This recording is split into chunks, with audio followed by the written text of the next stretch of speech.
The Snake and the Foolish Frogs. A tale of deception. Once upon a time, in a quiet pond nestled deep within a lush forest, lived a community of frogs ruled by their king, queen, and young prince. The pond was always bustling with the croaking of happy frogs, leaping and playing without a care in the world. One day, a cunning old snake slithered toward the pond. He had grown weak with age and had not eaten in days.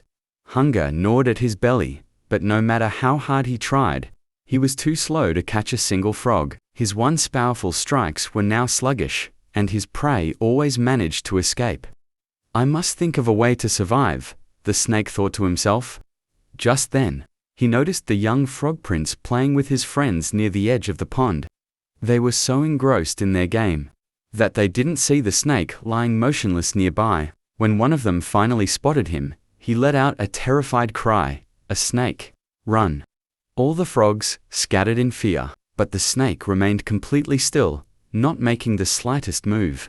Curious, the frog prince hopped cautiously toward him. "Is he dead?"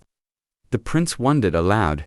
To test his theory, he lightly knocked on the snake's head before quickly jumping back. To the prince's surprise, the snake slowly opened his eyes and spoke in a weak voice. "Do not be afraid, young prince. I will not harm you, no matter what you do." The frogs were astonished. How can a snake be so calm? They whispered among themselves.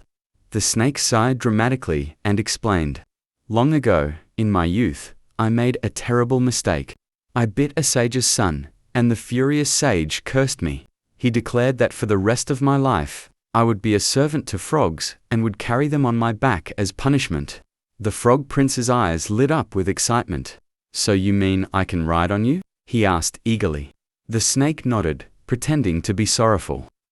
"Yes, young prince, I am bound by the curse to serve your kind." Delighted, the frog prince hopped onto the snake's back. "Take me to my parents," he commanded.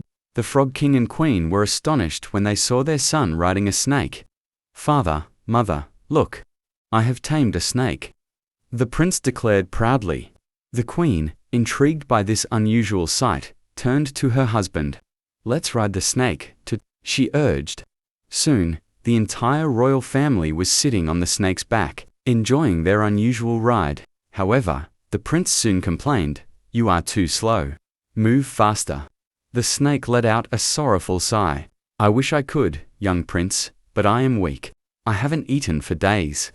"Why haven't you eaten?" the king asked. The snake bowed his head. "I am at your service, your majesty. But I can only eat with your permission. Frogs are my food, and I cannot take even a single life without your consent." The king hesitated. "How can I allow you to eat my subjects? They trust me to protect them." The prince, eager to keep his new pet, pleaded, "Father, please permit him."